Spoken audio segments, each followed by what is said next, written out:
जब ईटा के भट्ठा पर हम जाएंगे ईट खरीदने के लिए, तो उसमें हमको कैसे पता चलेगा कि फर्स्ट क्लास का ब्रिक्स दिया हुआ है। तो उसमें एक दो मेथड है फर्स्ट क्लास, सेकेंड क्लास और थर्ड क्लास ईट को पहचानने का, जिसके बारे में हम अभी आप लोग को समझा रहे हैं। ठन ठन आवाज आया तो इसका मतलब है फर्स्ट क्लास ब्रिक्स है।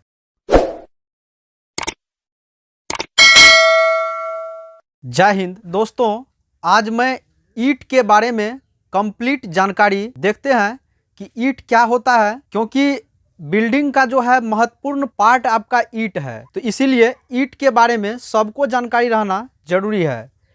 तो ये पढ़ाई लिखाई के क्षेत्र में है उसको भी और नहीं है उसको भी इस चीज़ की जानकारी रहना बहुत ही जरूरी है। ये है ईट। अब इसके बारे में पढ़ेंगे कि इसका साइज क्या होता है, इसको कितना टेम्परेचर पर बर्न किया जाता है, इसके बाद ये कौन कौन चीज़ के मिलने से बनता है, और इसका वजन कितना होता है, और इसका डेंसिटी कितना होता है, सब चीज़ के बारे में कंप्लीट जानकारी इसमें देखेंगे। तो देखिए, सबसे पहले समझिए, यहाँ पर हम बोर्ड पर लिखे हुए हैं। सबसे पहला टॉपिक है इसका कि ईट का नॉमिनल साइज। ईट का जो साइज होता है उसका साइज क्या होता है, तो इसका साइज 19 गुना 9 गुना 9 सेंटीमीटर में आता है। इसका कहने का मतलब हुआ कि ईट का जो लंबाई होगा, ये जो आप देख रहे हैं ये लंबाई है, ये लंबाई 19 सेंटीमीटर का होगा। ये हो गया इसका चौड़ाई, ये चौड़ाई 9 सेंटीमीटर का होगा। ये हो गया इसका मोटाई, ये भी मोटाई 9 सेंटीमीटर का होगा। तो कोई भी ईट आएगा तो वह इस साइज में आएगा। और इसका नॉमिनल साइज जो होता है, मतलब इसमें एक बढ़ा कर ले लीजिए 20 गुना 10 गुना 10, कभी कभी पूछ दिया जाता है एग्जाम में। और इसका फर्मा का भी साइज बोल सकते हैं। फर्मा का साइज 23 गुना 11.4 गुना 4 इस प्रकार से ही होता है ईट को, जिसमें फॉर्म देते हैं ईट का। तो ये हो गया साइज के बारे में। ईट कौन आकार का होता है, तो ईट जो है घनाभाकार क्यूबॉइड शेप में होता है ईट। अब देखिए, ईट का वजन, एक ईट कितना वजन का होता है, तो एक ईट जो है 3 से 3.5 kg का होता है। देखिए, ईट का घनत्व, ईट का डेंसिटी कितना होता है, ईट का डेंसिटी जो है 1800 से 1900 या 2200 के रेंज में रहता है, केजी प्रति मीटर क्यूब। घनत्व का ये यूनिट हो गया। ब्रिक्स का अगर डेंसिटी पूछेगा तो ये हो जाएगा, देख लीजिएगा 1800 से, कभी कभी 1600 से 1900 के बीच में भी दे देता है, तो वह अपना छांट लीजिएगा। 1800 से लेकिन 2200 के बीच में ही रहेगा ईट का डेंसिटी। अब देखिए, 1 मीटर क्यूब वॉल्यूम में कितना ईट लग सकता है, ये भी पूछ देता है। 1 मीटर क्यूब आयतन में कितना ईट रखा जा सकता है, 1 मीटर क्यूब आयतन में 500 ईट हम रख सकते हैं। और हल्की ईट का जो घनत्व होता है, डेंसिटी का बात कर रहे हैं हम, तो हल्की ईट का घनत्व जो है 1400, पूरा हल्का अगर ईट होगा तो उसका डेंसिटी होगा 1400 केजी प्रति मीटर क्यूब। ये हो गया। इसके बाद देखिए, ईट को बर्न किया जाता है। ईट को जो है हम जो बर्न करते हैं भट्ठी में, उसका टेम्परेचर 900 से 1200 डिग्री सेल्सियस। अब देखिए, इसके बाद ईट का कलर के बारे में समझेंगे। ईट का कलर रेड होने का क्या कारण है, क्या रीजन है, ईट का कलर लाल ही क्यों होता है, इसका क्या रीजन है। ईट का कलर जो है, आयरन ऑक्साइड का मात्रा इसमें पाया जाता है, तो ईट का कलर आयरन ऑक्साइड के कारण लाल होता है। अगर यही मात्रा इसमें अधिक हो जाए या ईट को ज्यादा हम गर्म कर देंगे तो ये ईट का कलर चेंज होने लगता है, ये येलो हो जाता है, फिर ग्रे हो जाता है। इस प्रकार से ईट का कलर, अगर आयरन ऑक्साइड का मात्रा ज्यादा हो जाता है तो इसका कलर येलो हो जाता है। इसके बाद देखिए, ये हो गया आपका ईट का कलर के बारे में। ईट में कौन कौन चीज उपयोग किया गया है। मिट्टी तो आप जानते ही है उपयोग किया हुआ है, मिट्टी के अलावा और कोई भी उसमें तत्व यूज किया जाता है, उपयोग किया जाता है, जिसके बारे में हम जानेंगे। देखिए, ईट को बनाने में, फॉर्मेशन करने में एल्यूमिना, सिलिका, चूना, आयरन ऑक्साइड, मैग्नीशिया, सल्फर तत्व का इसमें यूज किया जाता है। तो सबका मात्रा होता है। देखिए, एल्यूमिना जो है उसमें 20 से 30% यूज किया जाता है। इसके बाद सिलिका 50 से 60%। इसके बाद चूना जो है, ईट को मजबूती प्रदान करने के लिए उसमें चूना मिलाया जाता है, जो 5% से एभव, 5% से अधिक या 5% के आसपास जो है इसमें मिलाया जाता है। इसके बाद देखिए, आयरन ऑक्साइड 5 से 6%, आयरन ऑक्साइड भी 5 से 6% रहता है उसमें। मैग्नीशिया 1-2 या 0 मतलब 1-2% की मात्रा में मैग्नीशिया रहता है, फिर सल्फर रहता है। तत्व का यूज किया जाता है मिट्टी के अलावा ईट बनाने में। और उसको जो है बर्न किया जाता है 900 से 1200 डिग्री सेल्सियस ताप पर। अब देखिए ईंट का जो टॉप पोर्शन होता है, ईंट का टॉप पोर्शन हम किसको कहते हैं, ध्यान समझिए। ये ईंट है, इसका टॉप पोर्शन जो है, ईंट का टॉप पोर्शन ये हो गया आपका ऊपर वाला भाग, जिस पर देखते होइएगा कंपनी सबका नाम लिख दिया जाता है। उस भाग को क्या कहते हैं, ये भी एग्जाम में आता है क्वेश्चन। उस भाग का नाम फ्रॉग है। क्या है?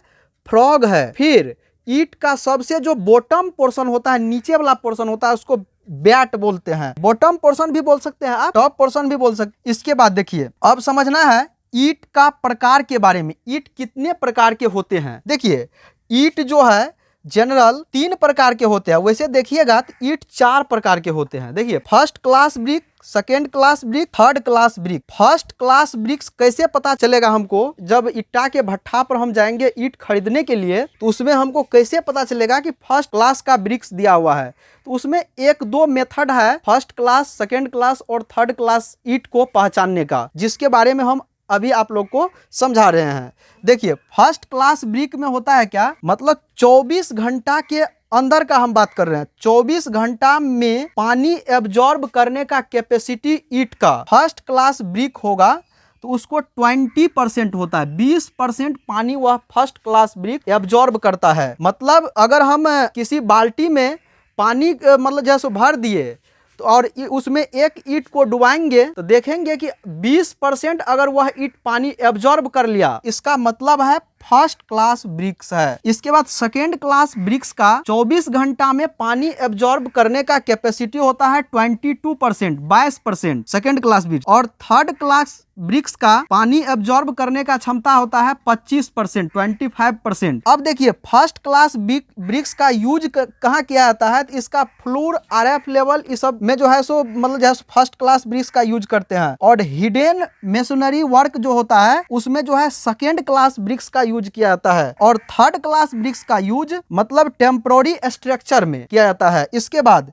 देखिए, इसके बाद आता है झामा ब्रिक्स। झामा ब्रिक्स का पहचान कैसे करेंगे? झामा ब्रिक्स का क्या शेप होता है? तो झामा ब्रिक्स का कोई शेप नहीं होता है। इसका शेप इरेगुलर शेप होता है, इसका कोई शेप नहीं है। और ये जो है सो अपने जो है इसको इतना बर्न कर दिया जाता है कि ये जो है सो पूरा एकदम झमाया हुआ रहता है, पक करके ये जम जाता है। तो इसीलिए ये पानी एब्जॉर्ब नहीं के बराबर करता है, करता भी थोड़ा बहुत कम मात्रा में करता है। वाटर नो एब्जॉर्ब करता है झामा ब्रिक्स। झामा ब्रिक्स से ही गिट्टी बनता है। इसके बाद ये हो गया आपको ब्रिक्स के बारे में इतना चीज। इसके बाद देखिए ब्रिक्स को हम इसमें इंग्लिश और हिंदी दोनों यूज किए हैं, इसलिए किए हैं ताकि आपको अच्छे से समझ में आए। देखिए ईंट को इंग्लिश में ब्रिक्स कहते हैं। इसके बाद ईंट की पहचान आप कैसे करेंगे? आप ईटा भट्ठा पर नहीं जाइएगा कि पानी लाइएगा फिर उसको रखिएगा 24 घंटा वेट कीजिएगा। तो आप ईंट को कैसे पहचानिएगा? तो जैसे मान के चलिए ईंट मतलब जैसे भट्ठा पर आप गए ईंट खरीदने के लिए, तो आप कैसे पता करेंगे कि वह हमको मतलब जैसे फर्स्ट क्लास का ईंट दिया कि सेकेंड क्लास का दिया कि थर्ड क्लास का दिया? तो देखिए तीनों को पहचानने का नियम है। क्या कीजिएगा आप? देखिए ये 2 ईंट है, ईंट पर ईंट अगर मारेंगे, ईंट पर ईंट अगर मारेंगे, अगर ठनाठन आवाज आया, ठन आवाज आया, इसका मतलब है फर्स्ट क्लास ब्रिक्स है। और ये दोनों मतलब फिर क्या करेंगे? दूसरा ढेरी के पास जाएंगे, उसमें से 2 ईंट उठाएंगे और वह दोनों ईंट को मारेंगे। अगर उसमें से आवाज नहीं आएगा, इसका मतलब है वह सेकेंड क्लास ब्रिक्स है। अगर उसमें से आवाज नहीं आएगा तो सेकेंड क्लास ब्रिक्स है। अगर मतलब मान के चलिए मारने पर ईंट टूट गया, ईंट अगर टूट जाता है, इनकेस ईंट टूट गया, तो समझ लीजिएगा वह क्या है? थर्ड क्लास ब्रिक्स है।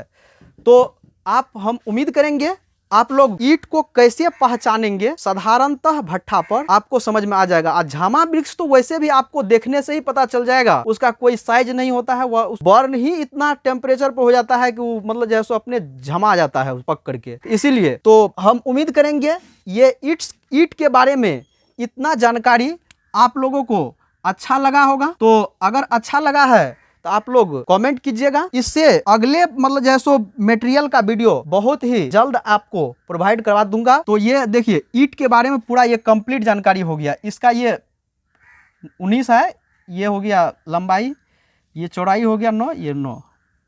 तो इसके बारे में समझ में आ गया होगा आपको। थोड़ा सा हम फिगर बना दिए, यहाँ पर समझा दिए। तो हम उम्मीद करेंगे आप लोग को ये अच्छे से समझ में आ गया होगा। मिलते हैं नेक्स्ट वीडियो में नेक्स्ट टॉपिक के साथ।